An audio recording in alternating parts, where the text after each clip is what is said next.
né? Meu nome é Rafael Maganin, eu sou defensor público atualmente no Rio Grande do Sul, né? Já há quase 3 anos sou defensor público aqui no Rio Grande do Sul e fui defensor público também em Minas Gerais por 1 ano, fui aprovado no último concurso, né? Exerci o cargo na Defensoria Pública, na Defensoria Pública Criminal de Nova Lima, certo? Pertinho de Belo Horizonte, né? O pessoal conhece bem ali Nova Lima, fica bem do ladinho de Belo Horizonte, praticamente um bairro, né, de Belo Horizonte, uma cidade muito boa, excelente de se morar, gostei muito mesmo de morar ali e de passar um tempo como defensor, né? Mas, como eu tenho, a minha família é daqui do Rio Grande do Sul, né? Como eu tenho laços aqui no Rio Grande do Sul, eu acabei aguardando então que me chamarem, né?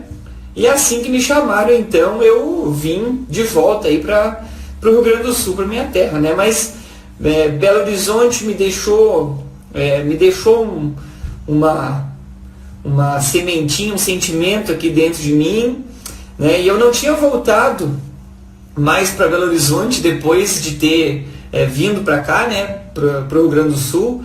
Pude voltar agora nesse final de semana para a gente poder fazer uma revisão de véspera, né, no Hotel Mercury, ali em Belo Horizonte, e pude matar um pouco a saudade da cidade, né, uma saudade muito grande, vou dizer para vocês, assim, eu fui muito feliz mesmo em Minas Gerais, né, eu gostei muito mesmo do pessoal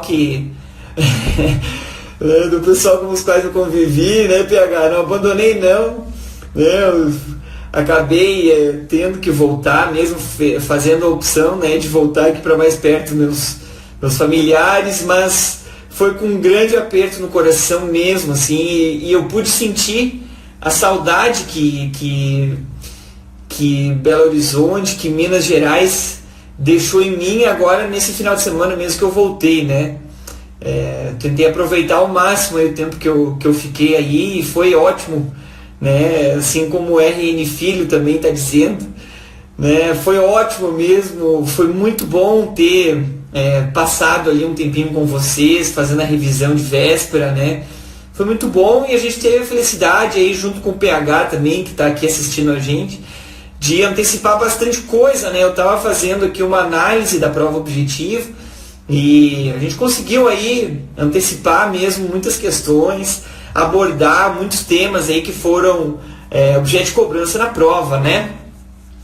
Antes de eu começar mesmo aqui a nossa live, eu queria que vocês dissessem, me respondessem 2 coisas, né? Basicamente, uma delas é o que vocês acharam da prova, né? O que vocês acharam da prova objetiva, assim? A gente viu muitos comentários, eu concordei com os comentários mesmo que o pessoal fez, de que a prova, ela não estava uma prova difícil, extremamente difícil, ao menos foi a impressão que eu tive, mas ela estava uma prova chata, né? Chatinha de resolver, assim, uma prova não difícil sobre o aspecto jurídico, sobre a cobrança, mas difícil pela extensão dela, muita jurisprudência, né? Concurseira de Minas, muita pegadinha, assim, eu percebi, por exemplo, tinha as assertivas que tinha que ser apontada, né, ou apontadas aquelas que estavam incorretas, né, o que foge ao comum aí da gente ver nos concursos, né, que geralmente se coloca ali 4 assertivas para se indicar aquelas corretas, né. Então quem não estava atento e o problema de atenção com o tempo, né, a gente acaba cometendo alguns equívocos, né? É mais ou menos essa impressão aqui, né? Gustavo Ferraco, DKG 7, uma prova extensa, chata, porém justa. Foi essa impressão que eu tive mesmo. E muitas vezes, assim, e até vou dizer assim para vocês que é uma prova que traz a realidade mesmo de defensoria pública, de defensor público, eu pude perceber. Porque a gente tem que tomar muitas decisões num curto espaço de tempo, fazendo 4, 5 coisas ao mesmo tempo. Então me parece que até nesse aspecto a prova ficou muito parecida com a realidade do defensor público, sabe? Com cobrança de jurisprudência atual, né? A jurisprudência prática do dia a dia da defensoria pública, mas também com essa questão de tu ter que ler muita coisa, resolver muita coisa ao mesmo tempo, certo? E ali a pressão comendo. Então eu fiquei com essa impressão, sabe? Fiquei com esse sentimento dessa prova.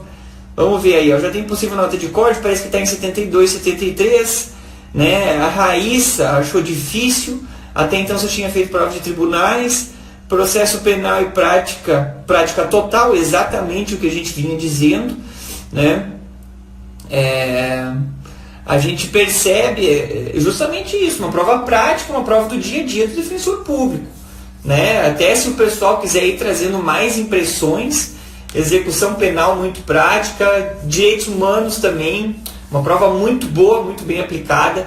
Eu dei uma atenção especial em direito civil e em legislação especial, também essas duas matérias muito práticas, questões do dia a dia do defensor público, né? Às vezes me parece que um concurso que está avaliando, né, a capacidade, a preparação dos candidatos para o cargo, tem que justamente trazer cobranças do dia a dia do cargo, né?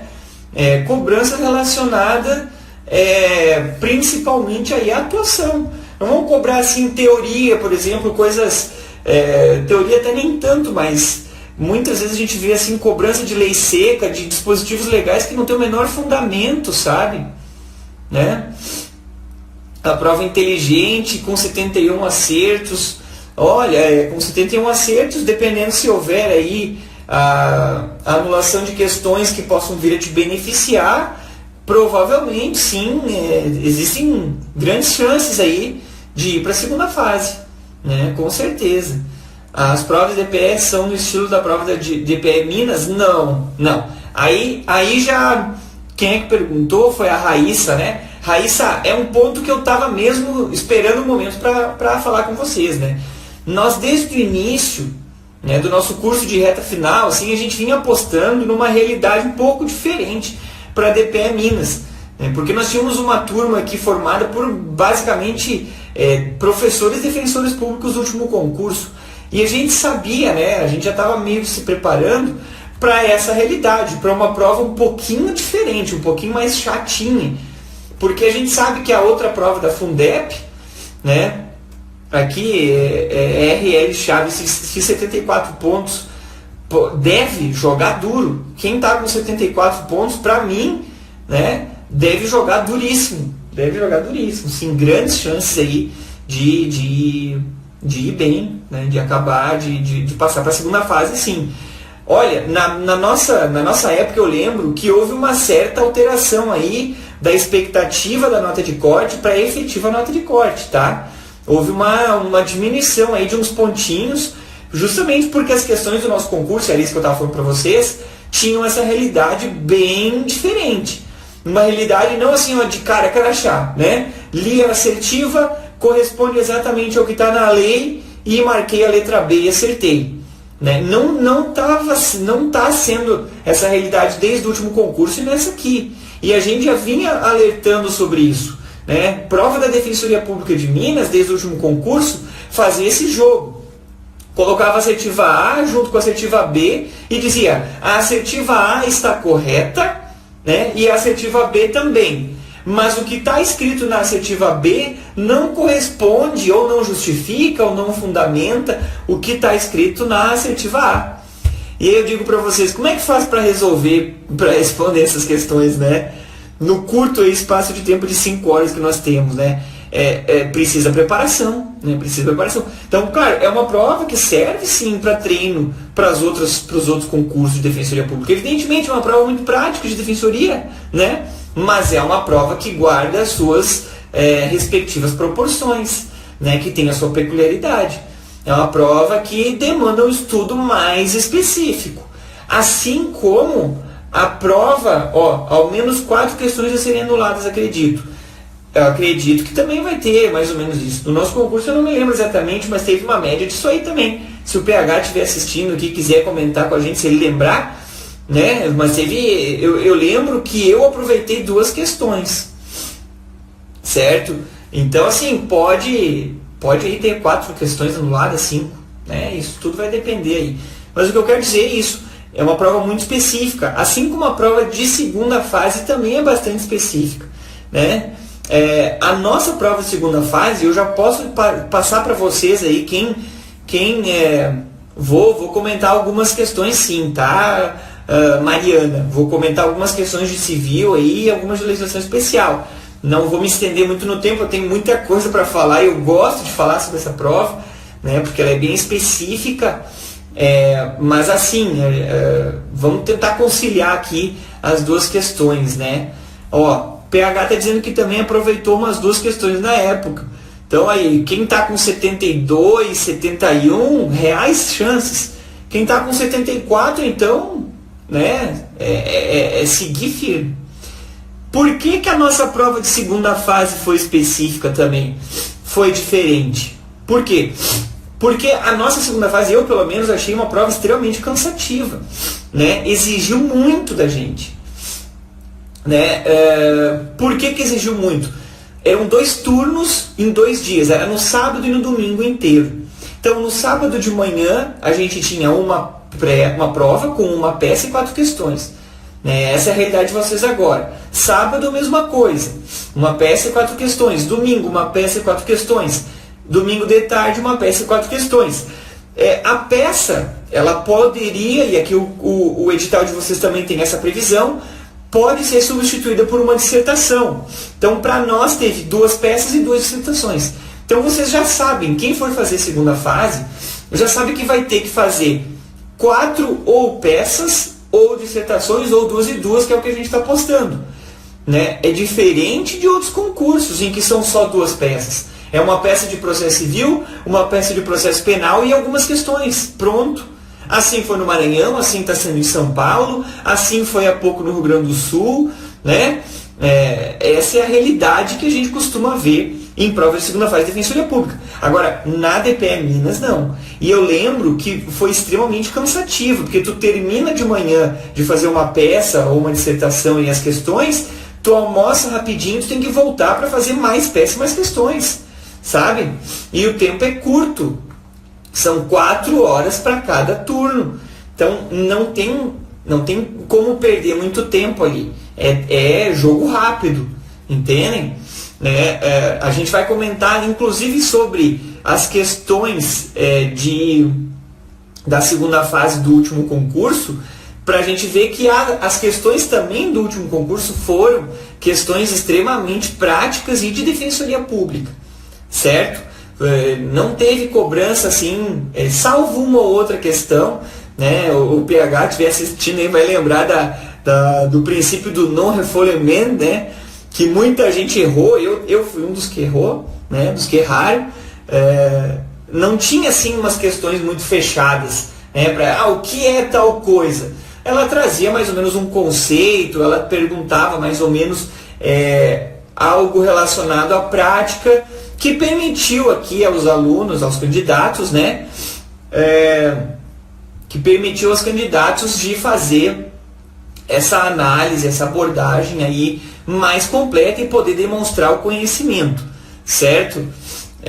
A pontuação, na verdade, ela é somada no final do concurso, certo? Então, as posições, elas vão sendo, as notas vão sendo somadas, inclusive aqui para fins de posição, para depois, para eventual nota de corte, né? Mas vamos lá, o pessoal me pediu muito para comentar aqui as questões. Eu separei algumas questões aqui para comentar de civil e legislação especial. Não vou ter condições de comentar todas as questões, tá, pessoal? Mas assim, a prova de civil ela estava em condições aí totais de ter um bom desempenho, né? Lininha, Cambraia, eu não sei assim exatamente quais questões aqui para poder apontar para vocês são passíveis de anulação, tá? Mas eu vejo que o pessoal comenta em torno de 4, no mínimo, questões aí poderiam ser anuladas. E assim, a gente sabe que é a média, né? É muito difícil um concurso em que não tem nenhuma questão anulada. É uma média de 2, 3, 4 questões aí, a gente sabe que é o normal aí da gente ver de questões anuladas. Considerando o ponto de corte no olho da vaga 74, partir de quantos pontos você acha que mantém a chance de ir para a segunda fase? Olha, 73, 74 pontos eu estou apostando que reais chances. Tá, Matheus? 73, 74 pontos eu estou apostando em reais chances de ir para a segunda fase.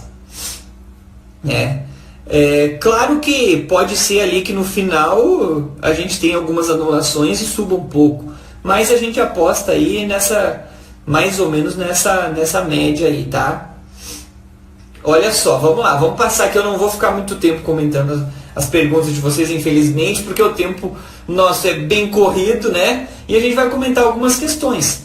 Como eu estava dizendo, as questões de direito civil, muito questões práticas, né? Questões de jurisprudência, questões que não fugiram muito ao que a gente esperava. A primeira questão aqui de civil, a questão 41, ela fala sobre o dano moral coletivo, e ela pergunta, à luz da jurisprudência do STJ, né, que se aponte então a assertiva correta, a alternativa correta, que venha a demonstrar aqui o que seria o conceito de dano moral coletivo, certo? E aí a assertiva correta que seria a letra A mesmo, né? Para sua configuração, existe a violação injusta e intolerável de valores fundamentais titularizados pela coletividade. Nós temos aqui outras assertivas, por exemplo, que falam que não é admitido dano moral in re ipsa, ou dano in re ipsa, né? Para o dano moral coletivo, o que a gente sabe que não é a jurisprudência. Fala sobre questão individual aqui, também não tem relação aqui com o dano moral coletivo. Então, até por eliminação, essa aqui eu acho que a gente poderia ter um desempenho legal, certo? A questão 42, ela fala, né, cláusula de não concorrência, essa aqui ela está relacionada ao direito empresarial, né, no sentido de que ambas as assertivas são verdadeiras, a 1 e a 2. Está verdadeiro dizer que a cláusula de não concorrência empresarial proíbe que o alienante do estabelecimento comercial se restabeleça no mesmo ramo empresarial, certo? Pode sim, a cláusula de não concorrência ela permite que se vede então, e inclusive permite aqui, tem um prazo de duração de 5 anos.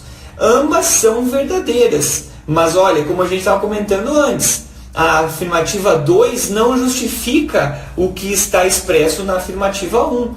Por quê? Porque são informações que não conversam entre si. A questão 43 fala da união estável e diz, olha, essa é uma daquelas questões de pegadinha também, porque ela diz, é juridicamente possível a lavratura de escritura pública de união estável poliafetiva. Aí a gente tem que apontar quais dessas assertivas aqui estão incorretas.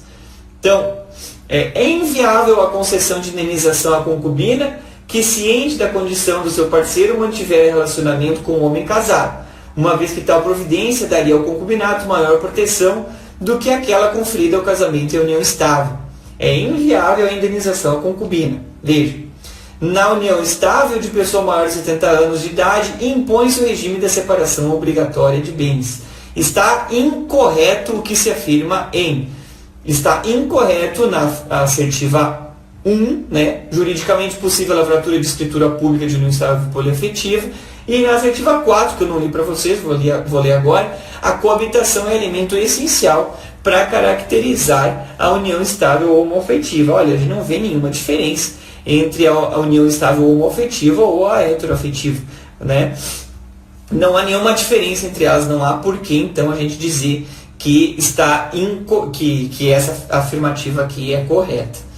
Na questão 44, nós tivemos aqui a felicidade de tratar no nosso aulão de véspera, né? A gente já vê que a gente teve aqui várias questões que podemos tratar e a 44 foi uma delas, né? Quanto às locações imobiliárias, assinale a alternativa incorreta.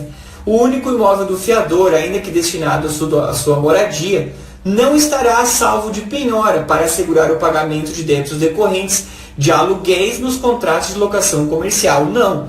Essa aí está incorreta. A gente sabe que a jurisprudência do STJ hoje é pacífica, né? Que o imóvel do fiador destinado à moradia, né, não está correta na afirmativa aqui que a gente está apontando. Eu estou passando bem rápido, pessoal, porque assim, eu vejo que o tempo está correndo e a gente não vai ter condições de comentar todas as questões, infelizmente, né? E eu quero tratar sobre a segunda fase com vocês. Só que eu não posso deixar de comentar algumas questões aqui, que são questões aí que a gente abordou no nosso aulão, né? Que eu tive aqui o preparo aí de trazer para vocês, né? A 45 fala sobre o Código de Defesa do Consumidor e diz que, considerando o disposto no CDC e sua interpretação, analise as afirmativas a seguir. E ela afirma que está correto a assertiva 1, 2 e 3. As assertivas 1, 2 e 3 estão corretas e a gente conseguiu tratar sobre elas também no nosso aulão de véspera, que diz: o dano temporal fundado na teoria do desvio produtivo do consumidor é categoria autônoma de dano, ao lado do dano moral, material, estético e coletivo. Nós falamos, né, na nossa aula sobre a perda do tempo útil, né, do consumidor, sendo já reconhecido pela jurisprudência de forma tranquila, né, como uma espécie de dano também capaz de ser indenizado. E a gente trouxe jurisprudência, inclusive, que trata da situação da violação das leis municipais e federais, certo? Como causa aqui para o estabelecimento, né, a fixação de dano moral, né, em razão da perda do tempo útil do consumidor, inclusive do dano moral de natureza coletiva. Jurisprudência recente do STJ sendo cobrada aqui na prova de vocês. O STJ, na afirmativa 2, o STJ admite a mitigação da teoria finalista para reconhecer a aplicação do CDC em favor da pessoa física ou jurídica, que, embora não seja típica destinatária final, encontre-se em situação de vulnerabilidade. Né? O que a gente falou na nossa aula de revisão de véspera? Né? Eu apontei até, eu lembro assim no quadro, eu dizendo: pessoal, aqui o diferencial é essa palavrinha mágica, né? Vulnerabilidade. A vulnerabilidade foi cobrada aqui na assertiva, na afirmativa 2. Né? Na 3, um pedestre atingido por pneu que se desprende de um ônibus intermunicipal de passageiro terá o prazo prescricional de 5 anos para ajuizar a ação de indenização por danos materiais e morais contra a empresa de transporte. Sim, aqui também está correta a afirmativa, porque se trata aqui de uma concessionária, né, de serviço público. Então, sendo concessionária, aqui a gente vai aplicar também nos termos da jurisprudência o prazo prescricional de 5 anos. Na questão 46, né, de direito civil, nós temos a situação seguinte: ó, considere que em 2 de janeiro de 2018, Vinhal Frodeno adquiriu o veículo seminovo mediante financiamento bancário, intermediado por correspondente bancário. A respeito do contrato bancário e sua interpretação dada pelos tribunais superiores, analise as afirmativas a seguir. E aí nós temos como correta a 1, a 13 e a 4. Por quê? É abusiva a cláusula contratual que prevê a cobrança de ressarcimento de serviços prestados por terceiros sem a especificação do serviço a ser efetivamente prestado. Mais uma vez, essa assertiva tratamos no nosso aulão de revisão de véspera, quando a gente apontou a jurisprudência do STJ, que diz que é possível transferir ao consumidor as despesas decorrentes aqui de avaliação, né, do veículo, certo? Ou de demais serviços prestados, até como, por exemplo, o registro do contrato na matrícula, certo? Estas questões nós tratamos a jurisprudência na nosso aulão, porque é jurisprudência recente, e foram cobradas exatamente aqui nas assertivas da questão 46. Não é abusiva cláusula contratual que prevê o ressarcimento pelo consumidor da comissão do correspondente bancário. Né? Também tratamos, também é objeto de jurisprudência do STJ, não é abusiva, o STJ admite que se realize a cobrança. Desculpa, é abusiva, desculpa, vamos recapitular aqui. No que tange a comissão do correspondente bancário é abusiva. Né? O que está correto é a assertiva 3. Tendo sido bem dado em aliança fiduciária em garantia, a cláusula contratual que prevê a remuneração do agente financeiro pela avaliação do bem não é abusiva. Lembra? Né? Eu falei agora há pouco para vocês, foi objeto de análise na nossa aula, né? A despesa realizada pela avaliação, desde que o serviço tenha sido efetivamente prestado, é isso que a jurisprudência acaba exigindo do STJ, o serviço tem que ser prestado, né? Não é abusivo se for transferido para o consumidor essa taxa de avaliação, e eu dei o exemplo, por exemplo, na aula, né, da situação em que o consumidor oferece o veículo dele como garantia, e muitas vezes aqui a instituição financeira terceiriza essa avaliação. E o fato de ser terceirizada essa avaliação, de determinar então que seja feita por terceiro, pode transferir ao consumidor esta despesa do terceiro, né, que vai fazer a avaliação. E o que a jurisprudência aqui exige? Que não seja um valor desproporcional, que não seja um valor irrazoável, desarrazoado, certo? Porque se for muito alto o valor, também não tem cabimento. Exige-se então que haja a prestação do serviço, né, efetiva, e que não seja desproporcional o valor. E aí sim vai poder transferir para o consumidor essa tarifa, essa taxa aí de avaliação. É abusiva a cláusula contratual que impõe a contratação de seguro de proteção financeira, certo? Também está correto. A questão 47, nós também tivemos a felicidade de trabalhar na aula. E eu quero comentar com vocês assertivo por que a B está correta. Essa muita gente já sabe, né? Essa é uma jurisprudência até um pouco mais antiga, está relacionada aos registros públicos e está relacionada ao direito civil também, que diz que a pessoa transgênero poderá requerer diretamente ao oficial do registro civil das pessoas naturais, independentemente de autorização judicial, a averbação do prenome, nome de família e do gênero, a fim de adequá-los à identidade autopercebida. Mas espera aí, aqui eu estou vendo uma coisa, ó. Tá pedindo a alternativa incorreta, né? Porque não está falando aqui, ó, sobre alteração do gênero, né? Muito bem, essa aqui está pedindo a alternativa incorreta, realmente, olha só. Independentemente de autorização judicial, a averbação do prenome, nome de família. Aí aqui está o equívoco. Se fosse apenas assertiva B dizer que, independentemente de autorização judicial, independentemente de cirurgia para mudança de sexo, fosse autorizada, né, que a pessoa então retificasse o registro para que ela colocasse então a identidade de gênero dela, aí sim, aí a assertiva seria correta. Neste caso aqui ela está trazendo informações que não são verdadeiras. A gente tem que ver, olha, o cuidado que a gente tem que ter com essas questões, né? É uma prova, além de ser uma prova extensa, né, ela é uma prova chatinha. Ela é uma prova que a gente tem que cuidar esses detalhes, né, de dizer que é incorreto falar que é verdadeira tal informação, né? Então tem que tomar cuidado. E justamente como a gente tem pouco tempo para elaborar as questões, a gente acaba caindo nesses equívocos aí, né? Questão 48, trata sobre direito de família. O direito às famílias está em constante evolução, pois as relações de afeto são dinâmicas e o operador do direito deve estar preparado para lidar com as mais variadas e inusitadas situações. Com relação aos institutos de direito das famílias, assinale a alternativa incorreta, mais uma vez incorreta. Não há causa de rompimento de noivado que possa ser tratada como ato ilícito, passível de indenização por danos morais. Essa aí me parece que é uma jurisprudência já bem antiga, da época que eu estudava para concurso ainda, né, em que, a depender da situação, né, pode sim ser aqui considerado passível aí de dano moral, situações como as afirmadas, tá?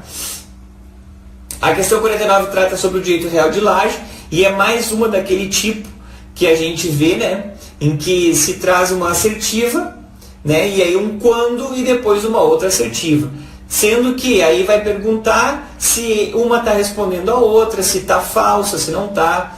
O direito real de laje contempla o espaço aéreo ou subsolo de terrenos públicos ou privados, quando as unidades imobiliárias autônomas possuam isolamento funcional e acesso independente. A gente vê que não há justificativa aqui entre uma e outra e que apenas a afirmativa 1 é verdadeira, né? E na questão 50 também tivemos aqui a felicidade de abordar no nosso aulão, que fala sobre o regime da comunhão parcial. Veja quantas questões de direito de família, né, que são a realidade aí da prática da defensoria pública, né? A gente sabe como é comum a defensoria pública atuar no direito de família e essa é a prática do dia a dia aí de grandes, um número grande mesmo de defensores, né? E na questão 50 também, então, essa cobrança, né? No regime da comunhão parcial, comunicam-se os bens que sobrevierem ao casal na constância do casamento, excluindo-se da comunhão os ganhos eventuais, né? Os ganhos eventuais foi objeto de análise, por nós, na nossa revisão de véspera, quando a gente tratou daquela jurisprudência que analisava a questão da compatibilidade, né, de bens, né, da possibilidade de se partilhar em bens, ou melhor dizendo, valores recebidos aqui a título eventual, né, num prêmio de loteria. Nós explicamos essa questão na aula para vocês. E a gente disse que, olha, o STJ vem admitindo sim, né, mesmo aqui na separação obrigatória, porque esses ganhos a título eventual, em que não há o esforço comum, né, não haveria nem mesmo como se comprovar. E aqui a gente vai comentar outra jurisprudência, né, do STJ, também recente, que aplica aqui a súmula 377, a interpretação de que na separação obrigatória de bens, certo, deve haver a comprovação do esforço comum para fins de partilha. E aí nós temos que combinar essa jurisprudência, né, esse entendimento, com o entendimento de que os ganhos eventuais, certo, como o prêmio de loteria, por exemplo, eles são sim partilháveis, comunicáveis. Por quê? Porque não há o esforço. Então, se não há o esforço, como é que vai? O esforço para a sua aquisição ele é recebido a título eventual. Por sorte, a pessoa vai lá e joga, né, na loteria e ganha. Então, não tem como comprovar o esforço, né, para ter recebido esse valor, esse prêmio. Né? Em razão disso, a jurisprudência diz, olha, se não há como se comprovar, ou melhor dizendo, se não há como se trabalhar ou realizar qualquer atividade aqui para fins de recebimento desse valor, como é que a gente vai, né, exigir do outro cônjuge, do outro companheiro, que ele comprove, né, o esforço para fins da obtenção aí, e partilha deste prêmio de loteria? Então, essa é a jurisprudência. E a gente comentou bastante sobre isso na nossa aula de revisão de véspera, e aqui foi cobrado também, dizendo que no regime da comunhão parcial comunica os seus bens quando sobrevierem, excluindo-se da comunhão os ganhos eventuais. Aí não. Benfeitorias em bens particulares de cada cônjuge também não são excluídas, né? O que a gente tem que levar em conta? Que as benfeitorias, o que são? São os melhoramentos realizados, especialmente em imóveis. Né? Nós podemos ter as benfeitorias úteis, voluptuárias, necessárias. Né? E as benfeitorias realizadas, isso também é muito comum na prática, no dia a dia do defensor público, em que um dos companheiros já tinha uma casa, já tinha um terreno, quando começou uma união estável. Né? E aí começa a conviver com uma determinada pessoa e vem a se separar, né? Ou vem a casar no regime da comunhão parcial de bens com alguém e depois vem a se separar. E aí o argumento que sempre surge é de que este bem ele já é anterior ao casamento, ao início da união estável, que é regida aqui, digamos, pela comunhão parcial, né, em ambos os casos. Então, o que a gente acaba trazendo, né, de explicação nesses casos aí para o assistido e que foi objeto de cobrança aqui? Que todos os melhoramentos realizados no imóvel, seja no terreno, seja na casa, né, as benfeitorias feitas são sim partilháveis, desde que realizadas no curso da união estável no casamento, regidos pela comunhão parcial de bens. Então, nesse caso, não se exclui da comunhão as obrigações provenientes de ato ilícito revertidas a um dos cônjuges. Aí, com certeza, que o legislador, ele certamente não permitiria que se comunicassem aqui obrigações provenientes de ato ilícito, né, que foi revertida a um dos cônjuges apenas. Então, nesse caso aqui, fica excluído. Os bens adquiridos na consciência do casamento a título oneroso, com esforço exclusivo de um dos cônjuges e apenas em seu nome. Aqui nós temos, olha, a pegadinha, a comunhão parcial de bens, né? Comunhão parcial de bens não se aplica àquela jurisprudência que está falando sobre a separação obrigatória, que diz que podem até ser comunicados os bens, né, adquiridos durante o casamento, a união estável, na hipótese da separação obrigatória. Desde que a gente aplica aqui a súmula 377, né, do STF, desde que haja a demonstração, e essa demonstração, a jurisprudência não exige que seja pecuniária e financeira, né, esse esforço não é apenas o pecuniário, né, mas desde que haja a demonstração de que o outro cônjuge, o outro companheiro, também tem aqui contribuído com a aquisição, então, destes bens. Então, nesses casos aqui, né, nessa questão 50, nós estamos tratando sobre o regime da comunhão parcial de bens. Regime da comunhão parcial de bens, né, Não há como excluir da comunhão os bens adquiridos na constância do casamento. Isso é evidente, né? Porque mesmo que seja título oneroso, mesmo que seja com um esforço exclusivo de um dos cônjuges, mesmo que esteja apenas em seu nome, nós estamos diante de uma comunhão parcial. Certo? Vamos falar rapidamente aqui. Pessoal, o tempo está muito corrido, viu? Eu vou falar bem rapidinho aqui, infelizmente. Quem sabe a gente faz uma outra live, uma outra hora também, né? Para tratar sobre mais questões. Porque essa prova está muito boa para a gente comentar, né? É uma prova difícil, né? Sobre o aspecto de elaboração, né? No aspecto jurídico estava justa, né? Cobrou bastante coisa legal, né? Mas estava difícil pelo seu aspecto de elaboração. Por exemplo, aqui na legislação especial nós temos uma série de questões extensas, né? Por exemplo, a primeira delas aqui, a 81, está falando sobre alocação, né? Essa aqui eu vou pular porque ela está muito grande e não tem como a gente comentar toda ela, né? Eu quero passar assim, a abordar mais questões aí em menos tempo, né? O João Armond, ele pergunta alguma possibilidade de anulação de direito civil. Eu achei justas as questões, né? Eu achei elas justas, assim. Eu diria que em direito civil acho pouco provável que haja, né? Grupos vulneráveis e sistema processual, analise as afirmativas, né? Vamos lá. Portador de deficiência não tem o direito... vamos primeiro por partes, né? A questão 82 cobra as assertivas, as afirmativas que estão corretas, né? O portador de deficiência não tem o direito de reserva de vaga em concurso público, né? Quando o cargo almejado seja de uma única vaga. A jurisprudência aqui é tranquila, está correta, assertiva 1. Desconsideração da personalidade jurídica inversa não é cabível nas relações de consumo, por ausência de previsão legal, né? A gente sabe que a desconsideração inversa é permitida tanto nas relações civis como também nas relações de consumo, né? Mais ainda nas relações de consumo poderia ser aqui admitida. Então a 2 não está certa. Em razão da crescente violência de gênero, além da doméstica e familiar no Brasil, a lei chamada Lei Maria da Penha prevê e se aplica nas relações pessoais, independentemente da orientação sexual. Não, aqui a gente sabe que está verdadeiro porque já tem jurisprudência que aplica, né, nas relações homoafetivas também tranquilamente. Os juizados especiais formam entre si um microsistema processual cuja nova orientação legal é da contagem do prazo somente em dias úteis. Está correta a afirmativa 4. Né? Mais uma vez aqui nós temos, olha só, a questão 83 imensa. Imensa, não vai dar para a gente ler não, o nosso tempo já está estourando, infelizmente. Eu ainda quero falar sobre a segunda fase, preparação para a segunda fase, né? Lininha, né, que falou comigo ali na saída, legislação, anulação. Olha, de legislação eu também não vi nenhum erro absurdo, tá? Passível de anulação, não. Sobre a violência doméstica no Brasil, sinal a alternativa correta. A Defensoria Pública está habilitada a atuar como assistente de acusação, fora dos delitos de competência da Lei 11.340, Lei Maria da Penha, por haver leis setoriais e inclusão de pontos específicos em várias codificações que formam um microsistema de proteção da vulnerabilidade de gênero, devendo ser observada apenas a questão de atribuição interna frente ao princípio do defensor natural. Achei uma questão muito bem elaborada, né?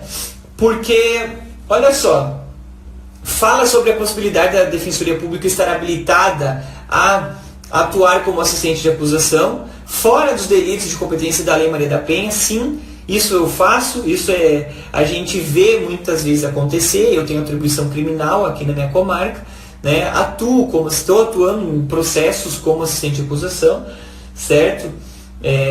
Devendo ser observada apenas a questão de atribuição interna frente ao princípio do defensor natural. Claro, o princípio do defensor natural deve ser seguido também, mesmo quando houver atuação da Defensoria Pública na condição de assistente de acusação.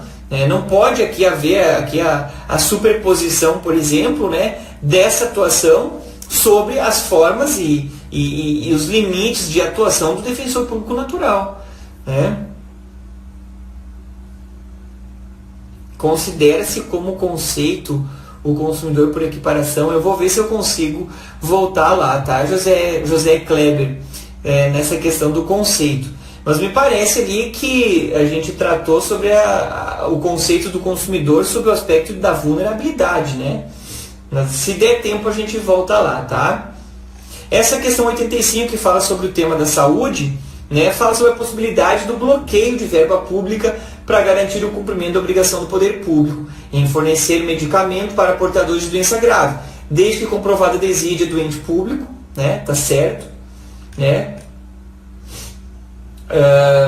e o risco de vida ao paciente, podendo ainda haver acumulação referente à aplicação de astrentes, certo? Vejam que as questões elas sempre trazem uma coisinha mais chatinha, né? Sempre trazem um ponto ali que pode causar dúvida, né? Que mais eu queria comentar aqui?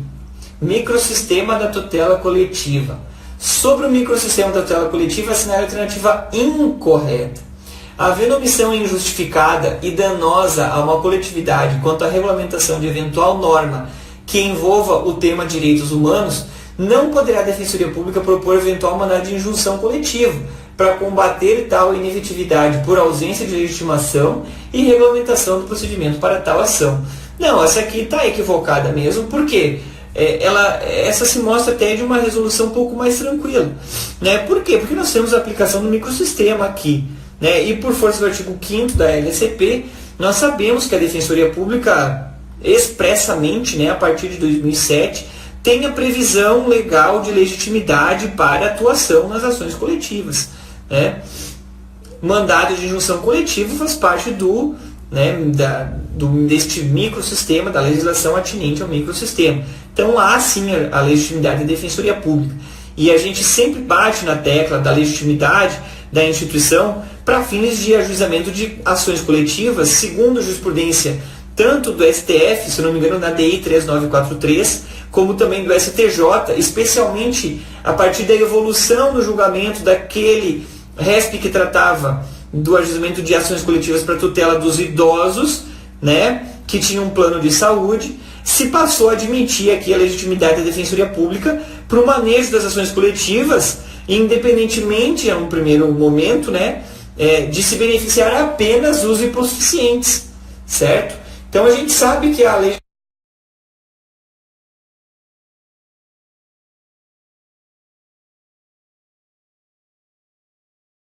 legitimidade hoje da Defensoria Pública ela é ampla, ela é mais ampla ainda do que em outros tempos, porque se permite que mesmo que uma única pessoa aí, sob o aspecto organizacional, sob o aspecto financeiro, né, os hipervulneráveis, por exemplo, se permite aqui sim, né, que a Defensoria Pública ingresse com ação coletiva. E se, desde que lá na frente se possa pelo menos uma pessoa, né, hipossuficiente ser beneficiada. Claro que depois, lá no momento do cumprimento da sentença coletiva, lá na frente, depois de prolatada a sentença, enfim, aí sim se individualizem quem são essas pessoas beneficiárias e aí se permita que a Defensoria Pública continue, então, defendendo ou patrocinando os interesses aqui, aí sim, especificamente, apenas dos vulneráveis. Tá? Então essa questão aqui, que ela não traz maior dificuldade, não. Né? A questão 89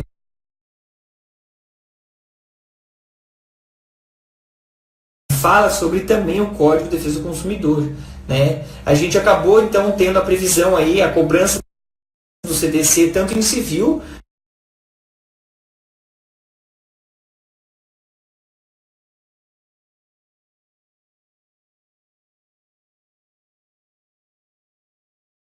como também na legislação especial. E isso aconteceu no meu concurso também. Sabe? Então, a gente está vendo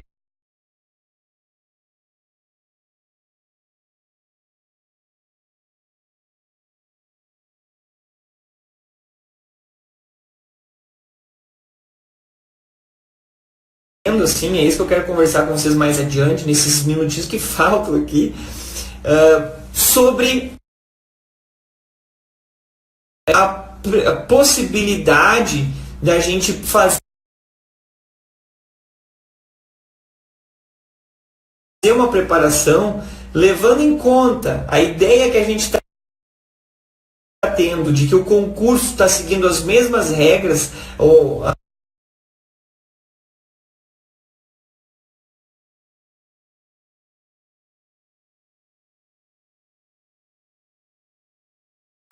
a mesma lógica do concurso anterior, que era o 7º concurso nosso. Agora, né, a gente consegue perceber na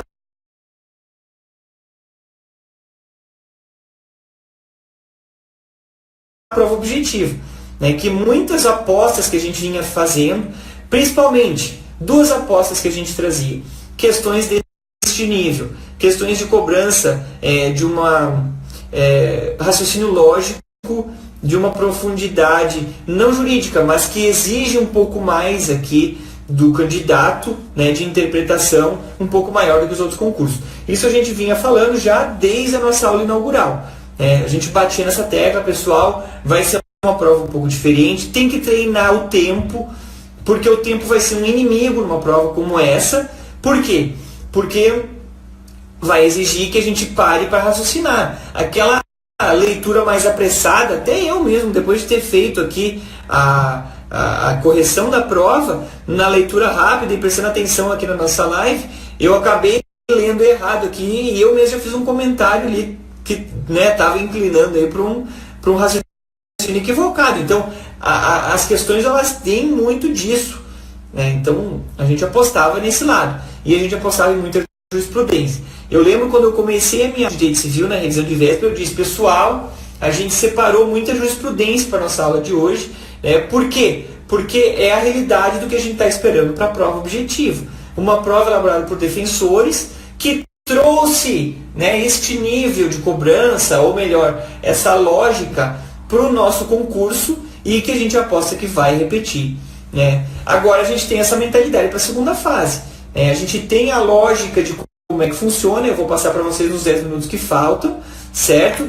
E a partir dessa lógica aí a gente vai trabalhar os próximos, né, a nossa próxima turma agora. Então, vamos lá, questão 89, fala sobre o CDC. Assinale a alternativa correta. O CDC contempla a possibilidade de distribuição do ônus da prova somente sob a perspectiva do sistema Open Iudices. Não, a gente sabe que o Open Legis também se aplica, especialmente na questão da comprovação da publicidade, né? Quando demandado, aí sim, quem tem que comprovar pela lei mesmo, né? Nós temos uma inversão aqui, é o fornecedor no sentido geral, no sentido amplo.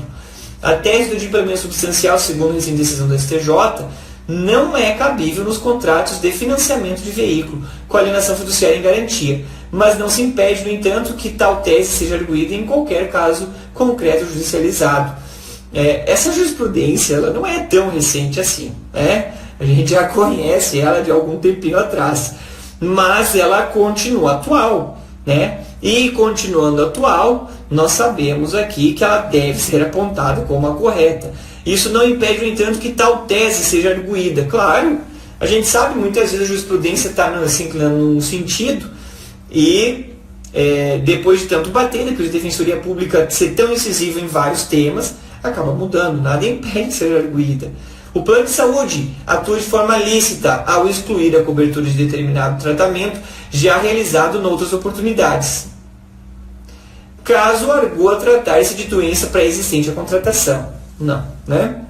A gente sabe que tem que haver prova a respeito da doença ser pré-existente, e se ela já vinha realizando o tratamento, não há como aqui a gente autorizar, legitimar que não seja mais obrigado o plano de saúde. O conceito de consumidor, adotado pela legislação, é aquele que contempla apenas a pessoa jurídica ou física que adquire ou utiliza produto ou serviço como destinatário final. Aqui a gente estava comentando há pouco, né? Duas questões praticamente idênticas, né? Não, né? Mesmo aqueles que não utilizam o produto ou serviço na condição de destinatário final, pode sim ser enquadrado no conceito de consumidor, desde que seja aquela palavrinha mágica, né? Vulnerável. Presente a vulnerabilidade na relação existente entre ambos, o fornecedor e o consumidor, nós estaremos sim diante do conceito de consumidor, sim, né? Essa pergunta aqui é muito boa. Como conciliar o estudo para essa segunda fase e o de primeira fase para DPDF e MP São Paulo? Olha, é difícil, né? Mas não é impossível. Eu sempre digo para o pessoal, a gente não abandona a leitura de lei seca, o estudo, né? Também de temas de legislação na segunda fase. Afinal de contas, a gente tem que saber onde vai fundamentar os nossos pedidos, as nossas teses. Então, a gente tem que ter estudo de segunda fase, também de lei seca na segunda fase. Mas, de repente, seria interessante aqui uma proporcionalidade, né? Fazer uma leitura de lei seca menos tempo, melhor dizendo, né? Durante um turno, e aí durante outro turno se preparar mais com leitura de jurisprudência, mais com leitura de casos práticos, né? Na segunda fase aqui, eu volto a dizer, eu estou numa live para depois o pessoal me cobrar, né? Jurisprudência vai ser outro tema fortíssimo aqui na segunda fase. Então a gente tem que estar atualizado, tem que fazer leitura de segunda fase, de jurisprudência, e a gente tem que fazer essa preparação sempre, né, voltado com o viés defensorial. Eu queria trazer para vocês a leitura das questões da última prova. Vou tentar ler algumas aqui rapidinho, para não me estender mais no tempo. Grande Rodolfo, sabe tudo de defensoria, que é a recíproca, viu? Eu digo para ti a mesma coisa, um grande mestre aí de defensoria pública, né? Vai vir, pessoal, vai trazer este viés de defensoria pública. Então, tem que fazer esse estudo preparado agora. Como a gente vinha dizendo já desde a primeira fase. Na primeira fase, a gente disse jurisprudência e defensoria. Porque a prova da DPA-MG, eu queria trazer para vocês a leitura para mostrar isso. Ela traz linhas de defesa muito pesadas aqui em sede de direito penal e processual penal, por exemplo. Certo? Ela fala em princípios institucionais sobre a atuação da defensoria pública. É um estudo bastante específico. Então, aqui respondendo aqui para o Alec F, né? Talvez a dificuldade vai ser conciliar aqui o estudo de MP São Paulo, por exemplo, com defensoria, né? Porque aí fica um pouco mesmo, vai ter que escolher, abrir mão um pouquinho, né, da preparação no que tange a esse estudo direcionado, tá? Mas tudo depende, eu diria assim, de qual é o concurso aí que tu tá mais que tu tem mais interesse, que tu tá mais focado, que tu acha que tu tá mais preparado, né? Porque esses 3 concursos aí, evidentemente, não vai dar para estudar todos da maneira que a gente imagina. Mas enfim, vamos passar aqui então a leitura rápida, por exemplo, das questões de direito penal, tá? Eu não vou ter mais muito tempo aqui para falar para vocês, mas vamos lá. E em direito penal, no concurso anterior, o que nós tínhamos, né? Tínhamos a primeira pergunta sobre a embriaguez. Discorra sobre a embriaguez no ordenamento jurídico penal brasileiro sob o aspecto subjetivo, ou seja, em razão do momento em que o agente se coloca no estado de ebriedade. Conceitue cada uma das espécies, apontando seu significado de direito penal. Veja, uma questão doutrinária misturada aqui com legal, né? Em que a gente tinha que trazer, sim, todas as espécies aqui da embriaguez e fazer uma leitura bastante defensorial. Me lembro que o espelho de correção tinha, sim, a possibilidade, a exigência, né, daquele ébrio mais corriqueiro, aquela pessoa doente, né, em que poderia, sim, aí comprometer, sim,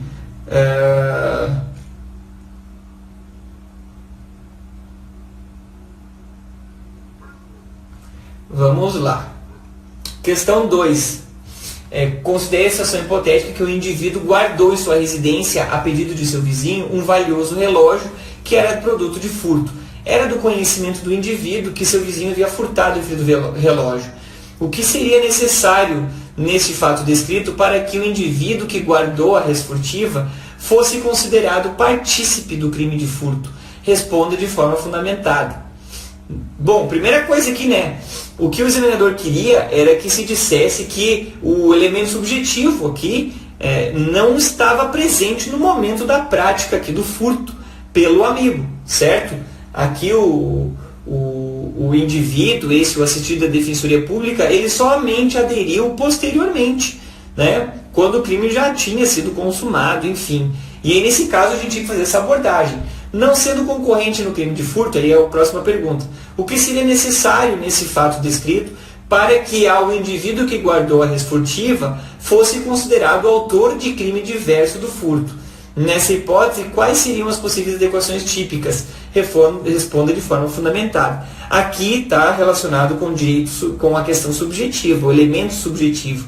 O agente deveria ter conhecimento que aquele relógio que estava sendo entregue era sim objeto, né, de um furto, de um outro delito. E aí nós tínhamos que fazer as análises, porque se a intenção dele era apenas favorecer aqui o amigo dele a guardar ou esconder esse relógio, poderia ser tipicamente adequado ao favorecimento pessoal. Se a intenção era ele receber esse relógio, poderia ser uma receptação. Então a gente tem que fazer essa abordagem. E eu quero trazer para vocês essa análise. Vejam que são linhas de defesa que a gente atua todos os dias praticamente aqui no crime, na Defensoria Pública, certo? Então, a questão estava exigindo mais ou menos isso, esse raciocínio, né, de defesa, misturado com questões aí de doutrina, né, e também de jurisprudência. Olha só mais uma. Considerando que o sistema penal foi idealizado a partir de uma premissa de isonomia formal, por qual razão parte da doutrina o critica, dizendo que ele seleciona arbitrariamente sua clientela? Preciso dizer mais alguma coisa, né? Uma questão eminentemente aqui sobre o viés defensorial, certo? Então nós temos que fazer, pessoal, essa preparação. A gente está aqui para oferecer para vocês isso, né? Essa análise não basta, e aqui estava respondendo aqui para o Alec antes, né? O concurso dos sonhos, a questão de identidade com a instituição vai ser muito cobrado, tá? Eu estou demonstrando para vocês aqui como isso está presente na segunda fase também do DPMG. Pede para falar sobre o comparativo existente entre essa suposta isonomia formal e o que a doutrina costuma chamar, né, de que seria o direito penal utilizado de maneira arbitrariamente na escolha da sua clientela. Então aí está aberto, né? Vocês vão ter que responder, trazer esse viés, esse pensamento defensorial, né, trazendo aqui argumentos que vão passar por análises. Eu me lembro na época que se discutia muito a questão do direito penal simbólico, que hoje voltou à tona também, né? Então tinha que falar sobre isso, eu lembro que estava no respeito de correção, né? E uma questão aberta dessas é difícil. Se a gente não está muito estudando, né, linhas de defesa, fica um pouco mais complicado da gente poder desdobrar ela, né? Processo penal, discorre sobre, olha aqui, ó, investigação criminal defensiva. Era um tema que na época se falava muito, sobre a possibilidade da defesa fazer aquela investigação paralela, se tinha previsão legal, se sem previsão legal seria possível a realização dessa investigação paralela, qual a linha contrária, né? Olha só, daí perguntava aqui, abordando, né? Conceito, fundamentos, principal limitação jurídica, diferença da faculdade conferida ao artigo 14 do CPP, que fala sobre a investigação. Então, assim, mais uma vez, linha defensiva. Pessoal que está estudando já com esse viés de defensoria pública, facilita bastante. E aí nós temos aqui a peça processual. Esse era o grupo 2, esse era o grupo de processo penal e penal, né? E como eu disse para vocês antes, foram quatro grupos, assim como será 4 grupos também aqui para vocês que se habilitaram para a próxima fase. Pessoal, eu tenho 1 minuto e 45 aqui no Instagram, tá me cortando já. Eu gostaria de ficar mais tempo falando sobre mais coisa. Eu falei correndo sobre a prova objetiva, falei correndo sobre algumas questões aqui da prova discursiva de segunda fase. Mas posso dizer para vocês que temos uma preparação voltada para essa realidade específica de prova de defensoria pública. Nós vamos ver na nossa proposta que nós temos aqui 12, né, rodadas que serão apresentadas aos alunos. Por quê? Porque são 2 finais de semana, manhã e tarde no sábado, manhã e tarde no domingo. Então nós vamos ter 3 momentos de analisarem essas 4 provas que vão ser aplicadas a vocês. 4 vezes 3, 12. 12 momentos que a gente vai então apresentar para vocês, sendo que 8 vão ter correção personalizada por defensores públicos, preferencialmente aprovados no último concurso da DPA-MG. Então, muito importante para quem está fazendo a preparação. A gente vai liberar para vocês todo o material e as videoaulas que também foram disponibilizadas na turma de reta final, certo? O ex-aluno tem desconto, sim, né? O MED sempre com esse compromisso, né? E vale muito a pena, pessoal. Eu posso dizer para vocês, a gente está estudando a segunda fase, assim como a gente estudou a primeira. Tivemos a felicidade de antecipar bastante coisa. Teremos, né, se tudo der certo, a felicidade de antecipar aqui também. Convido a todos, então, que estejam com a gente aqui nessa preparação. Um grande abraço, 10 segundos para terminar aqui, não tem mais do que falar correndo. Grande abraço, boa preparação a todos, pessoal. Valeu!